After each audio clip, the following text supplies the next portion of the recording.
What's up, everybody? I go by the name of Domo. And I go by the name of Yoshiko. We sit with entrepreneurs and artists across disciplines to share their stories, insight, and gems. Their journey will inspire you to think about community and your own narrative, how it shapes who you are, and what your legacy will be. You're listening to No Blueprint. No Blueprint. No Blueprint. No Blueprint. You are listening to No Blueprint. For Japan. Yeah. So Yes. That just pushed it back. Too. So we are live. This is super exciting. And so I wanted to wait for this story. I originally saw you all, oh my gosh, maybe like a year ago on the front page of UW's website. Mm-hmm. And either I saw it and I stumbled upon it or someone sent it to me. But my fiance Diana makes kombucha, and so when I saw it and I read it, I immediately thought about kombucha, her kombucha, and I thought about her 5 younger sisters, and I said, "Oh crap!" I was like, "What? Like this is super awesome!" And so I sent the article to all of her younger sisters, and I was like, "Look at what these amazing young ladies are doing at the University of Washington. Like they started their own business. This is and so when Tay reached out and said that like, hey, we should get these young ladies on our podcast. They started a company, blah, blah, blah. And I was like, reading it. I was like, I know this story. And so I was like, yo, like, yes, absolutely. Let's figure this out. And so we are honored to be with y'all. And so I'll have y'all please introduce yourselves and introduce your company. Cool, I can start. Hi, so my name is Minnie, and I was born and raised in Taiwan, and I went to high school in the Bay Area, and I moved here to Seattle for UW for college, and I studied communications and arts in my undergrad, and I did a minor in entrepreneurship, and that's kind of how we all met, which is the story for later. Nice. And yeah, I'm currently now doing a master's in entrepreneurship again at UW, Nice. and so that's kind of where I'm at. Nice. What do you do for Mikki? Oh, I'm the, yep, it's an important question. I'm the Chief Design Officer for Mikki. Nice. Yeah. Cool. My name is Karin. I was born in Japan, but I grew up in Hawaii. I moved to Seattle for school. I studied business administration with a focus in marketing and entrepreneurship. I am the Chief Design Officer and the COO for Mikki. Nice. Hi everyone, I'm Kathy, and like Minnie, I was born and raised in Taiwan, and I went to high school in Oregon, and then moved to Seattle for UW. I graduated this past year with a medical anthropology and global health major.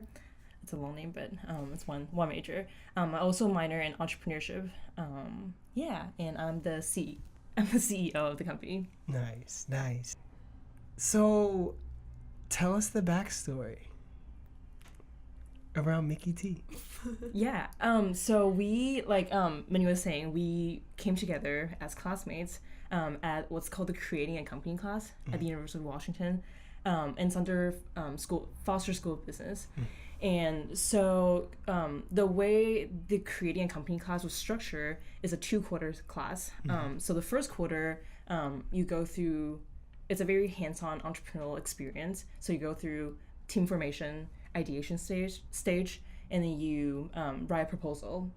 And toward the end of the quarter, as the final project of the quarter, you pitch to local entrepreneurs, kind of like an episode of Shark Tank. So then they grow you with questions, you tell them about your business plan.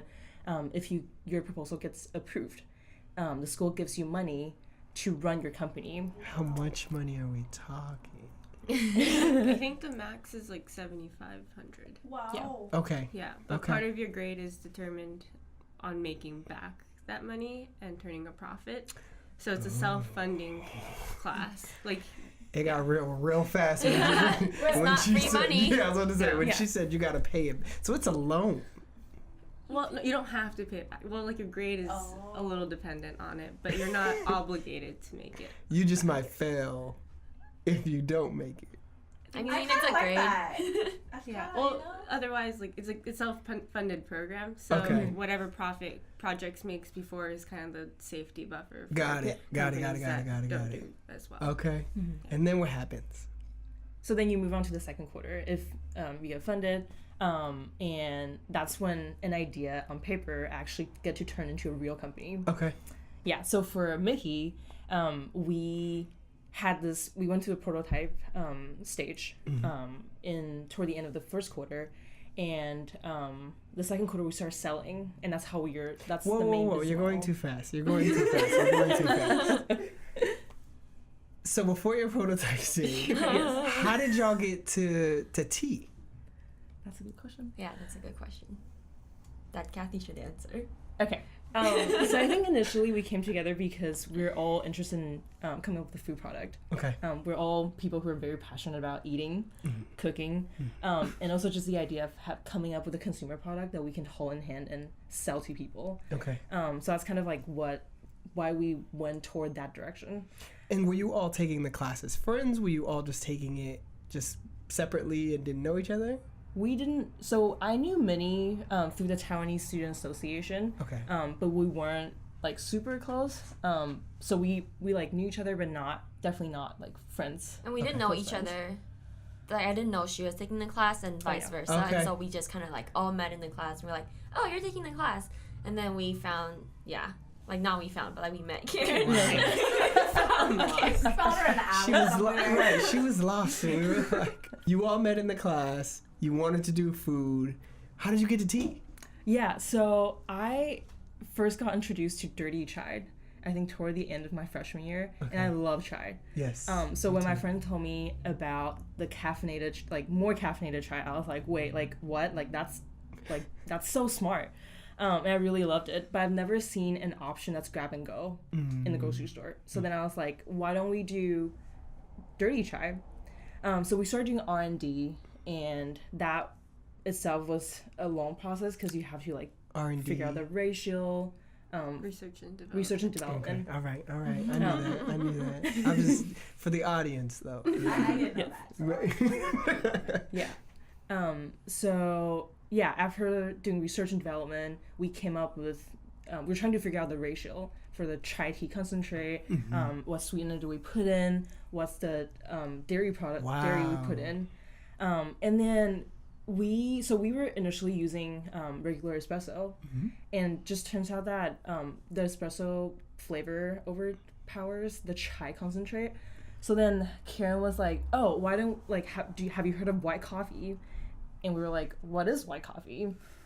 So this small coffee shop on the Ave has white coffee, which is right next to where Karen lives. Okay. And so we did more research and development with the white coffee and the chai tea concentrate recipe that we came up with, and turns out that it pairs out perfectly.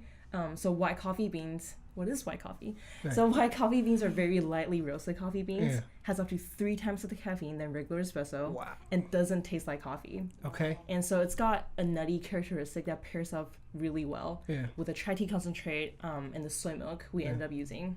When did you know that this was a go? Like we're going to do tea, and you sound like the person who was like driving this tea car. How did you convince the rest of your team that this was the way to go? I think, to be honest, like I popped the idea up, but like the coming up with recipe part was the part where it was a group effort. So I think that process was the fun process. Like Yeah, like it's a class that forces you to find a problem and come up with a solution. It's like in that sense, like not the real entrepreneurial world. It's a class project. You have deadlines that you need to meet of like a prototype. So we can keep going back and forth about this, but it's due in like a week. Right. Got it. So we definitely had that pressure of we have a deadline coming up, and we tried other ideas. We originally started with like bubble tea, but then quickly realized you can't really package boba or Is that what they're called? Okay. Okay. Yep. Yep. The Taiwanese on the tea. Yeah. She was like, I love bubble tea. And so when Kathy was like, dirty chai, and we did a little bit of market research of like, what are the options out there? What do they taste like? What is it? Like, what are the values to like, oh, there's caffeine in it, and it's chai's trending, all this like little bit of research that we did. Yeah. At least I got like really excited. I was about to say, like, did you like chai? I didn't know what dirty chai was. Okay. I like chai. I didn't know what dirty chai was, though. Did you like chai? I think I was the one that actually didn't like chai. She was like, I was riding for the bubble tea. I know, I was very excited about the milk tea that we were gonna do, but we did some market research and just turns out that people don't really want that. And so we just, when they came up with the idea, I was like, okay, cool. Let's Like, go. if that's what people in Seattle likes, then I'll There do it it. is. And so And it was like only a 2-month commitment, you know? Like, it was like, okay, yeah. Like, why let's not? get it. So then you get funded after quarter one. Yes. Okay. What was that like? Tell me about what was that like? When did you find out? How did you find out? So we pitched during, I think, like end of March, like right before spring break, and we knew the amount, like we knew if we got fully funded like 2 days later, Okay. I think. And so after we knew the amount, and then they were transferring the money to our bank account, I think it got like, Wow, we got super- excited. It's like, super man, nice. like we got this free money that we can use. And, but of course we got to turn it back, but So we it gotta just go to felt Hawaii. exciting. Yeah, I know. We actually did later on, Did but you get the full amount? we did, that we asked for. She's like, we gotta go to Hawaii for market research, for R&D. It's the only way. No. So you get the money in your bank account.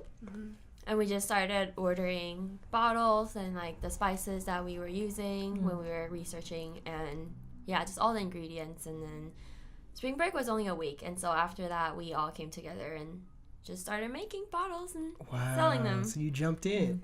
Yeah. So tell me about some of the people, some of the resources, some of the local folks that y'all utilized or leaned on or talked to for mentorship and advice. Yeah. So a lot of the resources that we got are from Foster School of Business. Burke Center. Oh, I'm sorry. Yeah, specifically the Burke Center of Entrepreneurship. Okay. So, yeah, they have a lot of, obviously, like, people who came out of the school who are now, like, entrepreneurs. Nice. And they've been running a business, and they came from a very diverse background. And I think one of our biggest mentor in the beginning was just our professor. And yeah, he has a lot of experience being a part of startups and having his own startups before too. And so he was just able to guide us when we had problems, and he knew exactly what we're going through. And so whenever we have a problem, it's not really a problem for him, and he would be like, oh, that's nothing, and like encourage us and have us keep going. And then so I feel like he was definitely one of the mentors that really helped us in the beginning. Nice. And Oh, go ahead. sorry, and now like Kathy's like the food science expert, but in the beginning, our professor, I don't know if he was a chef, but he understood a lot of it. Like, yeah. So Be like, don't go that way. or like, be careful of this, or like, this is probably happening because you're doing this in this order. That's super awesome. Yeah. That's super So awesome. even that side was. What's your professor's name? Rob Adams. Okay. Nice. And do either of y'all have do y'all have any backgrounds in entrepreneurship? Do you have family members who are entrepreneurs, friends who are already entrepreneurs? Okay. Yeah. I think I never thought of how do I say that? I never thought I would become an entrepreneurship before I took this class, and I never thought of my family members as entrepreneurs before I took this class. But then as I got more into it, I realized like, oh, my parents are actually both entrepreneurs because they both started their own companies back in Taiwan. And I also reflected and realized like, oh, I had like an entrepreneurship spirit in me growing up, because I didn't start like a card business, but there's this one Christmas I decided to make cards and sell them to my friends and teachers and use that money to like donate it to a charity that I wanted. And so like even that now that I look at it, I'm like, man, I was a little entrepreneur. Absolutely.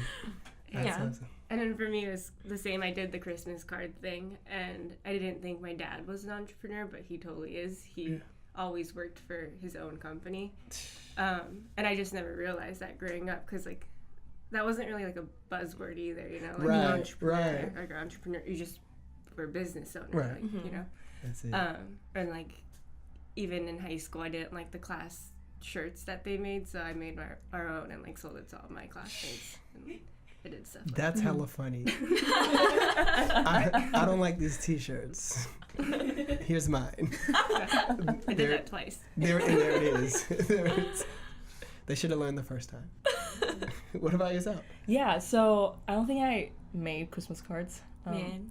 I know, I missed out. Right. But, yeah, like, kind of like what Minnie was saying, I've never, my dad started his own clinic, and I've never thought that is entrepreneurship. And my mom has always been really creative when it comes to making desserts and, doing a little bit of marketing for my dad. And so, like, I think I was pre-dental going into UW. Interesting. So, like, I'm doing something totally different. But I definitely have that, like, entrepreneurial spirit in me in a lot of different ways. So, like, I'm growing up, I've always been, like, a doer, kind of, like, just, like, throwing ideas out all the time. And so that's, like, yeah, I've never thought about calling myself an entrepreneur. But I definitely, now, like, kind of looking back, there are a lot of traits that I have, as a person. And how did you get from pre-dental to entrepreneurship? So like, I think we've now talked to enough people to realize that, like, oh, like, you never know what exactly you want to do until, like, you find that thing that, like, lights up the fire in your heart. Absolutely. Right. And as a pre-health or, like, just pre-health student in general, like, you have this very specific track in your head. Like, you do this and you do that, and, like, it's very specific. So I had my college crisis my junior year. Okay. Midterms? Midterms. Okay. Yep. One of the 3 midterms. Oh my gosh. Like Yeah. Absolutely. I was taking, like, 3 microbiology classes at once, and, like, Yeesh. that's the part. Nobody told you that wasn't a good idea, huh? Yeah, well, you know, I still really love science, just not that much. Not that much. Not that much. Not hard science. So, like, it was clear for me that I love it, but I'm not that passionate about it. I can't see myself doing that for the rest of my life. I was gonna say, I don't think anybody's passionate enough to take 3 microbiology classes at the same time, but I get it. There are I hear people. you. She was like, no, you're wrong. This is... No, you're not. There are people. And true. thank God there are people who Yeah, are very that's true. passionate about That's- microbiology. this is true. They're going to make amazing doctors and, you know, future scientists, but it wasn't me. That's not... Let me give you cavities. That's a joke. I was thinking it too, but I was just gonna leave that alone. You can cut that out. Yep. Yeah. So, wow. Okay. So I had my college crisis. Yep. Yes. And so for y'all, what did y'all start at UW with? And did all of y'all start as freshmen? Yes. Okay. I started as a bioengineering major, trying to do pre-med. Okay. And then I took a year off because it was awful. Okay. And then I, during that time, I worked at restaurants, but then I also, like, had, like, parties at my house, and I was like, I like event planning. Like, Okay. I'm good at this. So then I started looking at local wedding planners to see if I could, like, intern with them. And one of them in their bio said they started their company at UW under the Creating a Company class. And I was like, I want to do that. So that's why I switched all of it over to business. Wow. And the rest is history. Yeah. Wow. I'm nothing science. Very What? different. I was actually an art history major coming into UW. What? But I actually I just wanted to be, like, art related, but so I didn't know, like, which art I wanted to do, so that's why I chose art history starting. But I transferred over to just interdisciplinary visual arts, so just normal arts. Okay. And then I just wanted to say the full art, name. yes. Because I got a degree for it. Yeah. So you have an art degree. Yeah, art Okay. and then a communication. So I was double majoring, and I didn't know about the entrepreneurship program till my junior year, like end of my junior year, where one of my roommates were taking the class, and I just saw her like she was making Thai tea packets, I think, and so I remember her like telling me about like, oh, what should I do, and then like she was like buying the ingredients and like packaging it and selling it, and I just thought that was so cool. Like I was like, I want to do that too. Nice. And then I asked her about it, and then she was like, oh, it's because you can minor in entrepreneurship, and so it's a 1-year commitment. And I was like, man, I think I can squeeze it with my 2 other majors, and so I did it in 1 year, and Wow. loved it. Ambitious. Yeah. Ambitious. And then you said Taiwan, and then where'd you grow up?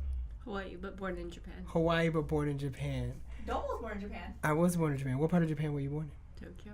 I was born in on Yokota Air Force Base in Tokyo as well. My dad was in the Air Force. How long were you there? So I was 6 months. like right now, maybe until either 2 or 3. But then I went back to teach English after college for like a year to Hamamatsu City, Shizuoka.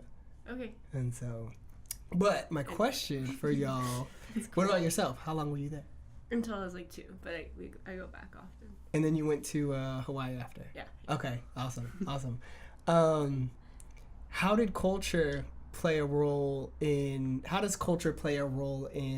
what y'all do and in your business? That's a good question. Yeah, it's a good question.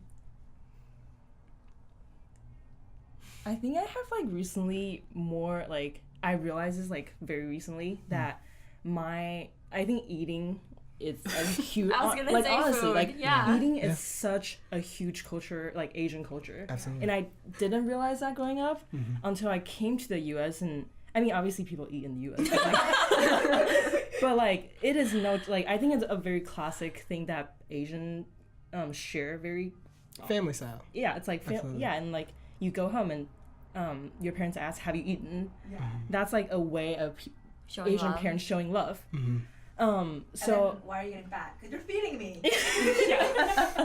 It's always the next question, Yeah. right? yeah, and so I think like growing up, like I have always really loved sharing snacks with people. Like going to school, like my mom would pack me snacks and be like, "Hey, there are 2 extra. Like share with your friends, because food tastes better when you share with friends." Right. And so I think that's like honestly, it's so satisfying when you get to like share something that you love with other people. For sure. Yeah. For sure. Yeah, I was gonna say the same Same thing. thing. Like I feel like food is a big culture in Taiwan, especially like people love to eat, and the like beverage like to go like grab and go beverages are such a big thing in Taiwan. If you go to like a 7-Eleven, it's just you have so many choices, and I think definitely I feel like that's probably in my blood without me noticing it. But I think that definitely has an influence on me, like even being a part of this company. That, like, man, Nice. I want like sharing, like I want to share this with other people. Absolutely. Oh, and just one more thing, I think even our second flavor, matcha, it is something that we grew up drinking, and so that's kind of why we decided to introduce another flavor, which That's we so can talk more about. Kind of going in like a different direction. My parents moved to Hawaii from Japan, and especially my mom spoke like no English. Mm-hmm. And I don't know if it's just like Japanese culture, because they were like immigrants, but they taught me to grow up to be like very like not aware of like considerate and like aware of my surroundings. They were always like aware of other people in the space and like what they were doing. So I think it's really different from like their answers, but that's something that influenced me to be and like how I am a part of the team and like every day too. Yeah. Okay. All right. And then you were in Taiwan until you came to UW. I was in the Bay Area. Oh, high okay. school. Okay. So you lived in Taiwan until 15. Okay, and then you went to the Bay Area for high school, and then you went to UW. Yes. And then you were in Hawaii until UW? Mm-hmm. And then same thing, but I went to high school in Oregon. So Taiwan until when I was 15, and then I moved to Oregon. Oh, that's so crazy. And then to Seattle. Okay. What part of Oregon? It's in Caneville. Do you know where Roseburg is?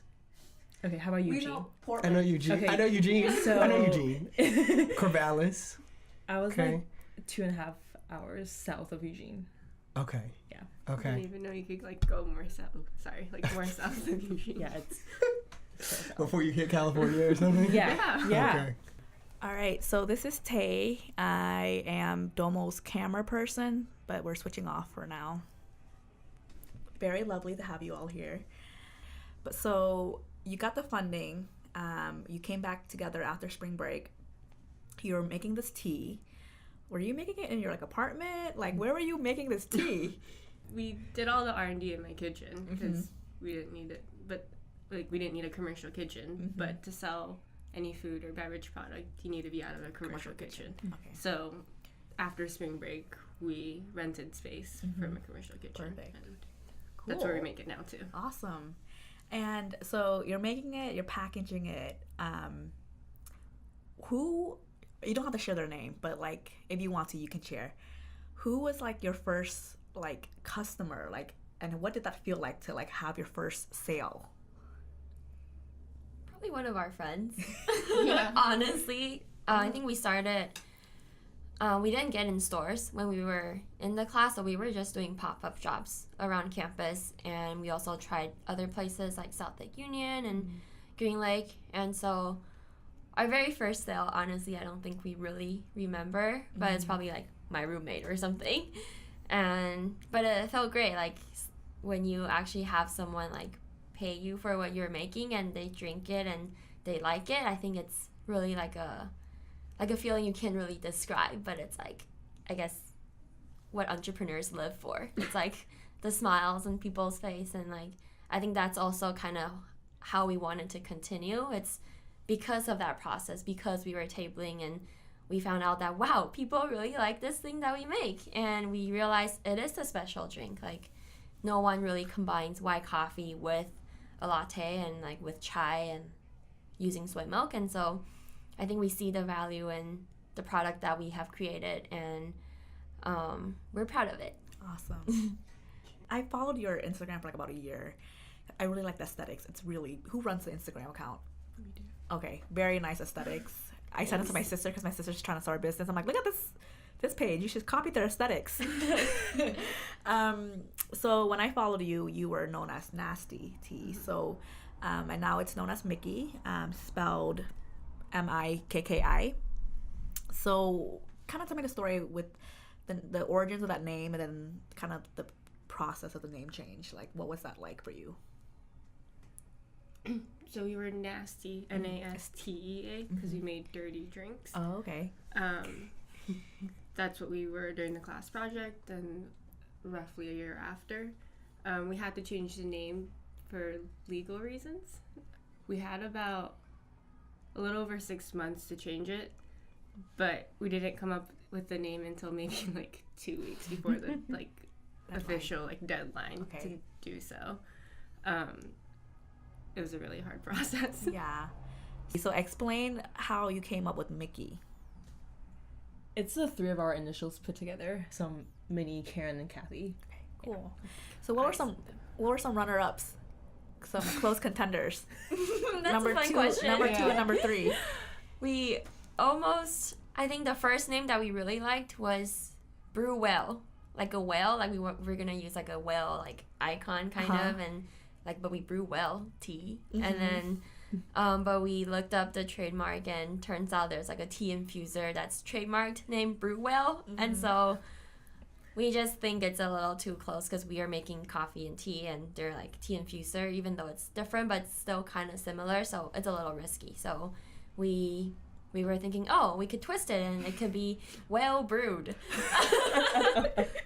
And we even had like a logo sketched up, and we were really excited about it. And then we like slept on it like a couple nights, and I think that's just like hard to pronounce kind of, and hard for people to actually get it. And so we really like it, but then we were like, feel like something is missing. And then we were like, man, but deadline's coming up. Kind of like that school like feeling coming back. And so Karen one day thought of Mikki. It was just like a fun name, and it's meaningful and easy to remember. So we just stuck with it. Okay, awesome. Mm-hmm. So you mentioned soy. Is it all soy based? Yes. Oh, that's awesome because I'm lactose intolerant. So this is great. We can Yep. Are you all lactose intolerant as well? No. Nope. Okay. But we have friends that suffer, so we know that pain. I'm lactose. Yes. A lot of like A lot of South. people are. Well, the A lot of ice people are. cream. Intolerant. Yeah, so Man. I was reading about that. They're like a lot of Southeast Asian Americans are lactose intolerant, and a lot of African Americans are lactose I think we intolerant. just never had dairy, like in our ancestry, Yeah. like Yeah. cheese or anything like that. Yeah. And so the first flavor is the white coffee dirty chai. So you want to talk a little bit about your second flavor. How old is your second flavor, which is the white coffee dirty matcha? It's 13 months. Yeah, 13 Like a months. baby. That's like a baby. Like a month. 13 months. Yeah. So how did that come to be? So the white coffee dirty matcha has the same concept as the dirty chai, but it's matcha latte with a shot espresso and sweetened with honey. Ooh. Yeah. And they were nice enough to bring us samples that we don't have to pay for. So this is great. Of course. So what's your favorite flavor between the two? Chai. The chai. Yeah. Okay, you're a purist. All right. I mean, she came up with the chai idea, so she know. better I'm a stick little- with the I'm a little chai. biased, for sure, Yeah. I like your answer to this question. Okay, well, Because I agree. I'm a indecisive person by nature, Yeah. and so I like both, but I think it really depends on my mood. And so I think the matcha is a little thicker because it has more soy milk, and it's also a little sweeter, so I like to drink it as more of a treat. And I feel like the chai, on the other hand, it's a little lighter, so I feel like I could drink it every day. But I definitely like both. I feel like they're for different occasions. Okay, cool. Same answer? Yeah. Awesome. Good answer. So, I want to kind of get into the dynamics of working with friends. Well, you weren't friends before, so now you're friends now, and you're all relatively like around the same age. Wait, are you? Do you guys like each other? Sensitive question. So, what does working with like three young females, all very bright, UW, what does that look like, and how do you all, I guess, just work together, and how do you all, if there's like an issue or like a fight, like how do you all kind of remedy that? Can I take this question? Yes, go for it. So we like to say that our team has 2 dreamers and 1 dream killer. And this is like literally my favorite question. And you guys can guess who is the dream killer? yes. You? Yeah. I can kind of tell you have a quiet aura about you, so. Yeah, which is like an amazing thing. Okay. So like Minnie and I are very like energetic, and we're dreamers. We're like super excited all the time. But we're also like not very detail oriented people. And so like having Karen on the team, just like keeping us kind of like on the ground, and just like pay more attention to the details has been really, really helpful, because otherwise it's a really great dynamic and balance, personality wise and skill set wise, to be running a company. Yeah. And without them, like, we wouldn't be doing this, because I would just be like, that's too hard. Like, it's not going to make money. It's not going to go anywhere, So. I see that. That's good. That's a good balance. So I like to say, I think Domo and I are we see the forest, but we don't see the trees. We're very big, and we're both Geminis, so we're just like, so that's awesome. And then the whole balancing, like, friends and business, I think we're still learning how to do that, but... So I guess my next question is, what does a day in the life of a Mikki employee look like? Because I know running a business, and I know very little, and most of my siblings are entrepreneurs as well, but the one thing I know about running a business, it's not a 9 to 5. It kind of consumes your life a little bit. But what does a typical day, like a Monday morning or Monday day, look like for a Mikki employee? I think you're like totally right about how not typical the day can be. But usually there's a lot of like replying to emails and like depending on kind of who you're talking to. For me, like I'm in charge of sales, mostly in like outreach, shooting emails, dropping out samples, and yeah, meeting people, whether it's advisor to talk about kind of the trajectory of the company or like a few scientists who we have questions about the products. But yeah. And then there's like the brewing part. So and then sometimes there's like product photo shoots to do, or we go on campus to take pictures for Instagram. Like every day, every week, it's super different. Okay. Yeah. And do you all brew your own tea? We still do. So Every hairnet, week. apron, everything. Yeah. That's awesome. Just you three. And then you get like giant pots, still small batches, but giant pots, and then just like two of us. Like That's our it's a workout scene. every week. That is awesome. I think that to me would be a really fun part, like just brewing and whatnot. So can you name who you sell your products to? Can we do that? Or no? Well, yeah, we can. Yeah. It's retail locations. Yeah. So we're currently in 20 retail locations around Seattle, and they're mostly in downtown Seattle and Capitol Hill. And to name a couple of bigger ones, Central Co-op is in Capitol Hill, and then we're in New Seasons Market in Ballard. And in downtown, we are in like Conan Steiner, which are smaller boutique grocery stores, and we're in Kai Market, which is in South Lake Union. So those are a couple bigger accounts. And we're also in a couple Amazon cafes. Oh, that's awesome. Yeah. That's awesome.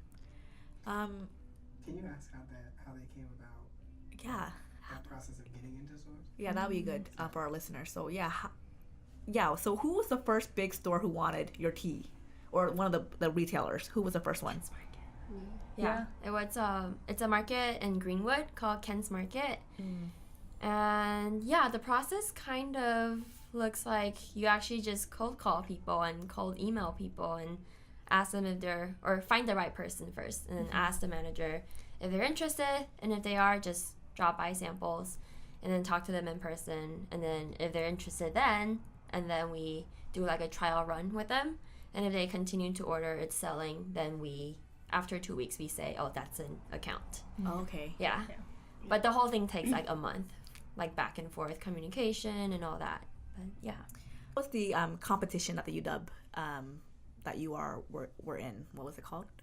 So during the second quarter of our class project, UW hosts a business plan competition every year. And so that's outside of the class. We don't have to participate in it, but we know about it. And so it was in the end of April, I think. And our professor told us about it. And in the beginning, none of us really wanted to do it. But I think I remember, maybe Kathy can finish this story, but I think Kathy one day just asked us if we wanted to join this competition, and it was actually just us doing the competition in the beginning, and I was like, oh, sure, like if we can just give it a shot and maybe we can just build a business plan together and start something. And we already have some structure that we got from the class, so it wasn't that hard to put together actual business plan. But we actually, I think we didn't think about it till like the week before the deadline, and it took us like 2 or 3 days to come up with it and apply it. And and we got it. We made it to the second round of the competition, and there were 4 rounds, and we were waitlisted for the second round, going into the third round. And so that was a fun experience, and I think during the competition, that's kind of what fueled us to keep going too. Like during the competition, we met a lot of different judges for the competition, and they were really interested and just like believed in our product, and people really liked our products. And so I think with that, it really helped us see that, oh, this could be a real company. Like we are representing a company when we were in the competition. And so that has definitely helped us to be more serious about our business. Awesome. Yeah. All right. Thank you. So that concludes my questions. Thank you so much. And then Domo's going to tap in. Now, as y'all find yourselves in this space of all being small business owners,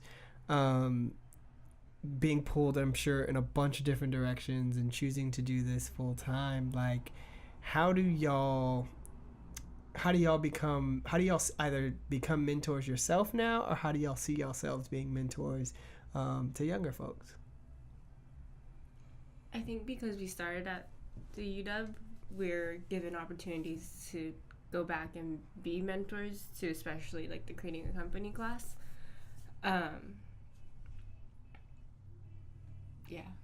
Yeah, so I think we've been invited back to panels and be guest speakers for classes, and I think the younger companies, or at least companies that are starting from the class, definitely look up to us as mentors and often have questions for us and ask us how to do things, and we're more than willing to help and share with them, because that's kind of, we know without the help and mentorship we wouldn't be where we are today. So whenever people come up to us, or even on Instagram right now, sometimes people message us and ask us if they can meet up and talk business, and we love to get those messages, because it warms our hearts too, that, man, people are looking up to us, like, yeah, of course we like to share. So we definitely try our best to give back to the community, and we're happy to do that. Nice. And we appreciate y'all coming here and sharing with us and talking to our audience Thanks too. for having us. This is super cool.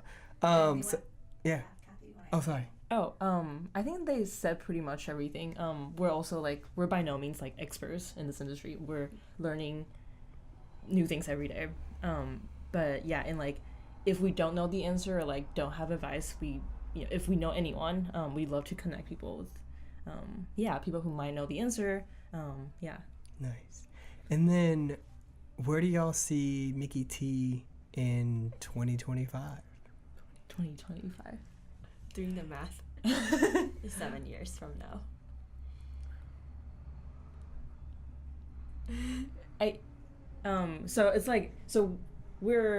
It's really hard to say what exactly is, it's going to happen.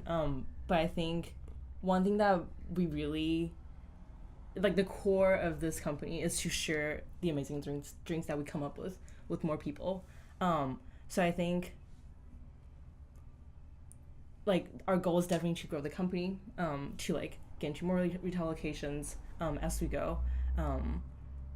But right now, are you playing with any flavors, new flavors? We've been playing around with a couple ideas. But That's coming. Can't share it yet. Okay. Wait for it. Follow us on Instagram at drinkmickey. Nice. And then what advice would y'all give other people, specifically young women who were thinking about doing starting businesses? You're gonna say just do it. Yeah. I always say that. I like to say there's a phrase. Ask for forgiveness and not permission. And I think that's something, maybe my personality too, but I think I like that phrase. And it's how are you gonna start a business if you never take the first step? So I think just to overcome that fear, if you can just actually, it doesn't have to be a full-on product. If you just have a prototype or have something that you're experimenting with, get out of the building and talk to people and ask your friends and get feedback. And I feel that's how you can start. And the feedbacks that we got from customers in the initial phase, I think it's definitely very important and definitely shaped us to be where we are today. You'd be surprised what you get when you actually go outside, and it's not always what you think it is in your head. So I think definitely go out, do things, and ask for forgiveness later. Nice. I think an advice I would say is to find the right people. I think we're all super fortunate that we found each other in that class, and there's also that saying that's be idea a team. And then if you have the opposite of that, if you have an A idea and a B team, I think having an A team is much more sustainable. You're gonna have so much more fun. You're gonna want to put in the work, and ultimately that just leads to like a successful business. So find the right people. Take the time to either, if you have your idea, go network with people, share your idea with people, and find right partners. What I would say is be persistent and ask questions. Ask tons of questions. You're gonna run into things that you don't know, and majority of the time you just don't know. But like, ask questions. There are so many people are so willing to help. Just like before you ask, they're like, how can we help? And you're like, I don't even know the questions. Like, what should I ask? And they're like, just here's my email, here's my phone number. Like, let me help. And so like always don't get discouraged when you don't know something. Like, find out about the answer. Go for it. Nice. Yeah. And then my last question: if there was a movie or book created about Mikki Tea, what would the name be? The Three of Us. The movie name? The movie name? No, but like an actual movie that's out there. She said what? No. It could be any. Oh No, make it up. Like wait. Yeah, for us, right? Like our movie.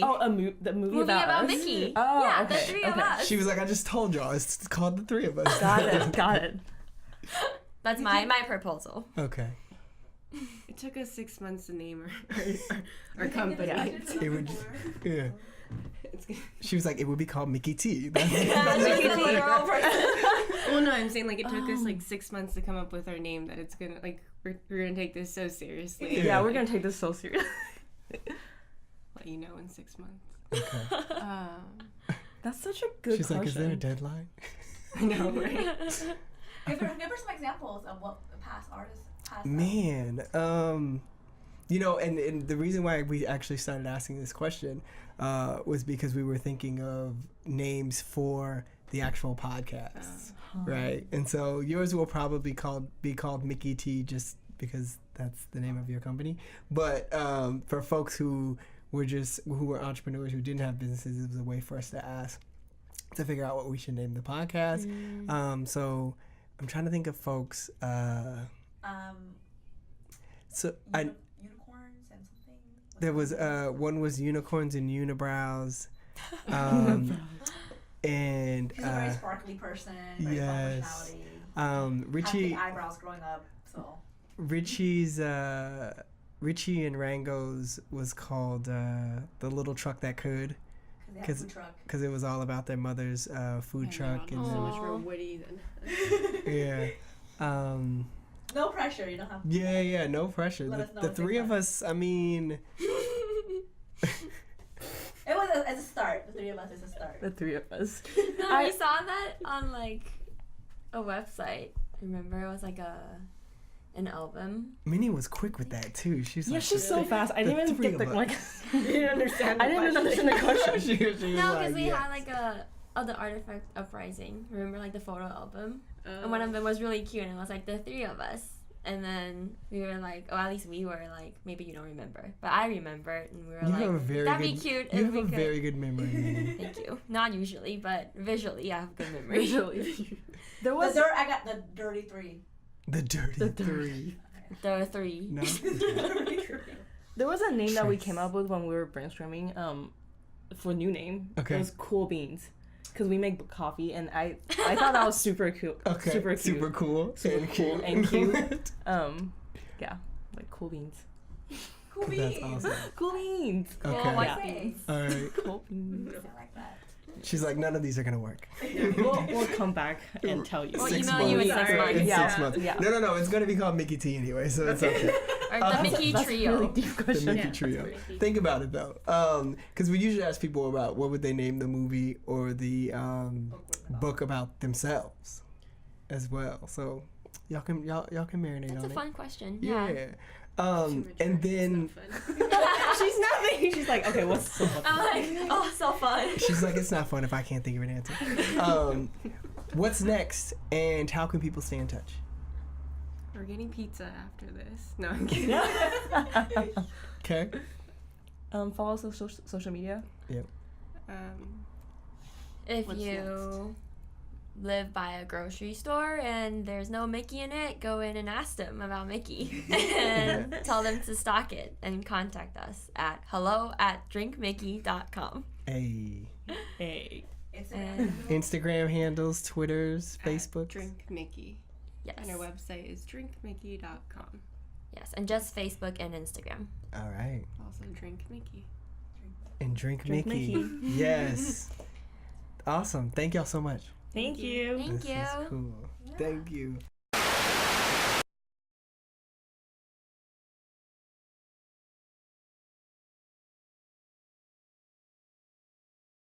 Hi everyone, I'm Kathy Chuan and I'm the co-founder and CEO of Mikki.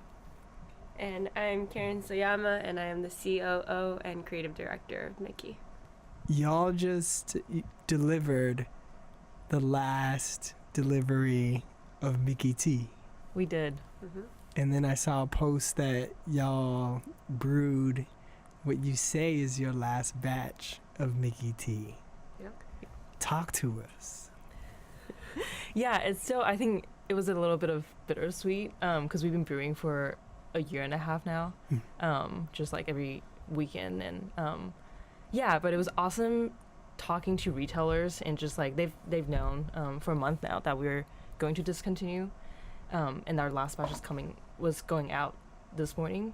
But it was just really awesome kind of talk to them and be like, hey, thank you so much in person. Thank you so much for your support. And we've been having the greatest time working with you guys. Yeah.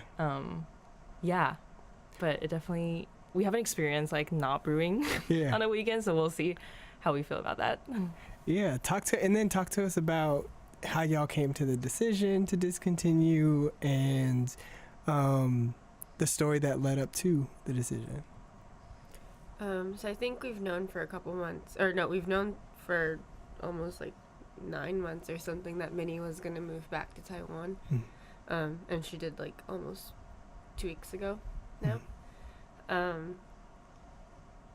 And so we've had a couple meetings leading up to her leaving of like what her expectations were gonna be as like a co-founder, both like how the equity is gonna work and what we just are gonna expect out of her and like how much time that she's gonna put in while after she moves away.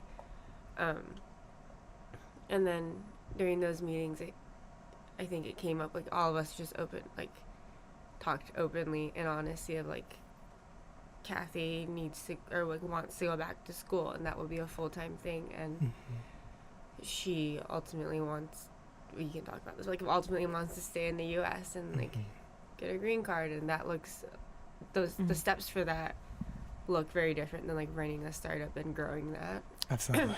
For me, it was, well, if Minnie's not going to be here and Kathy's not going to be here, I don't think I'm the person to take this and like do it by myself. Like For sure. that's not what I wanted to do. That's, you know, like I signed up to be a part of the team and like grow Absolutely. it together. Absolutely. What are your ultimate takeaways from this? Like as y'all are closing shop, like what would you tell others who were coming into the same realm? Before Minnie left, we did like a Team reflection. yeah, like a team reflection of like you could do like your own reflection, like a peer reflection, and like what you would have done differently. You want to talk about what? Yeah, so I think on the operations side, Karen mentioned it briefly just now, but like the scaling process, it's like really important for operations, especially for a consumer product like ours. And so like some of the things that we knew that needed to happen for our company was getting a co-packer. But I think in our head, it was like, oh, a really nice to have thing, because we had planned to like hire people, build our own facility, and then approach a co-packer. We realized that having a co-packer is not just taking kind of away the labor part, but also they have the expertise to do manufacturing very professionally. And so I think specifically for a consumer product, if you're not planning on just like building your own facility from scratch and having it for a while, our goal is to sell the company.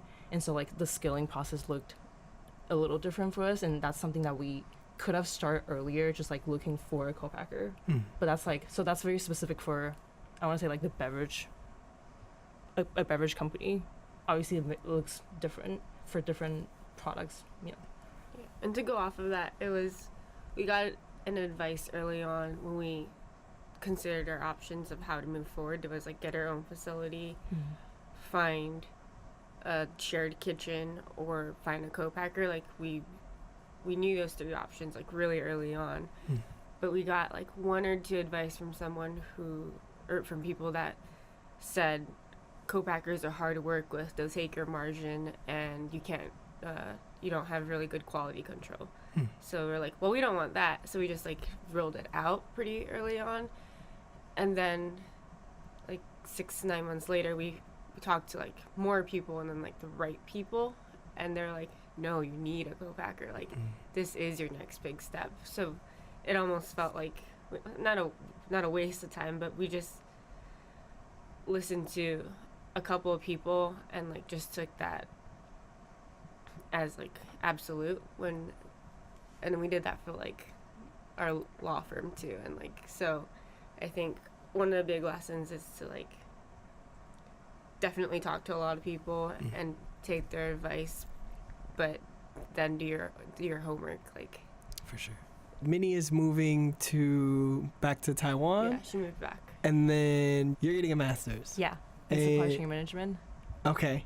Talk about that. Talk about the decision to get a master's in supply chain management, and what do you feel like you bring now as a former small business owner into that realm? Coming from a social science background, I didn't really understand, like, I didn't even know supply chain was the term, like, is a term for the whole process, until I was, like, talking to someone about what we do. With our startup experience, it's just so important that there's a lot of things that need to happen before the customers will get to the product. And because we got to experience that, I understand, like, the importance of it. And it makes me happy that, like, there are a lot of people working really hard behind the curtain so that I can grab the food I love, the drinks I love at retail stores. A lot of people in the industry understand the big picture of it, and their jobs are very specific. So, like, they're either in, like, sourcing or, like, distributing or manufacturing. What I can bring to the table is, like, because we've done all of that in a smaller scale, I'm able to, like, really, I understand the struggle in each step. But the reason why I want to go back to school is that I really see the skill gap, and there are a lot of things I don't understand. We learn a lot from doing and making mistakes. I can see myself doing a lot more in, like, helping either a small company, a medium-sized company, or, like, honestly, a big company by understanding the mechanism and, like, how people do things. And then what's next for you? I don't know. Okay. Yeah, I mean, I kind of have the luxury of my main source of income comes from the restaurant, and I've done that for almost 8 years, like, all throughout college. And so I got to be picky with what I want to do next. But staying in Seattle? Yeah, definitely. Nice. But you're still in food and beverage. It sounds Maybe. like. Okay. Yeah. I mean, I kind of want to go on the other end and try the whole corporate thing, like 9 to 5. Like when you're in school, you hate school, and then, like, you look back and it was like, man, that was nice. All you do is, like, show up to class, you take notes, and then, like, just gotta take tests every once in a while. And, like, that's, like, your only responsibility. So then I think there's, like, definitely an appeal to, like, the structure of a 9 to 5 and, like, having, like, benefits, and then, like, paid time off, and, like, you know, like the people around me have that, and it seems nice. But then I get to run errands or, like, go to a workout class at, like, 2 p.m. on a Tuesday, you know, right. like the pros and cons. Yeah, so it's that's definitely an option. And then my last question for both of you, what would you like to leave our listeners with? Passion goes a long way. It really, like, now looking back, like, there's some obstacles and, like, challenges that seem, like, huge and we couldn't do it, but, like, because we really enjoy the process, like, looking back, I'm really glad that we did it, and, like, I love genuinely, like, every second of it, even when it's, like, really hard. So, like, I think do what you love, and that's really, really important. Yeah. I think for me, maybe it was because I came from, like, the restaurant background, like, customer interactions were always, like, top of mind for me. Like, the interactions we had on social media, or like the emails that we sent, like what that looked like, how it was worded, all the blogs, the final letter that we sent out. Like, I paid a lot of attention to like the detail and like how, like the feelings that all of that evokes. I think it was like I saw the huge return on it when we posted that letter on Instagram, and we got a ton of comments from like people. There's someone from Oregon driving up on Monday to like pick up an order, or from Portland, to pick up an order, because they're like, we were just waiting for you to come here, but you're not, so like we'll come to you. That's legit.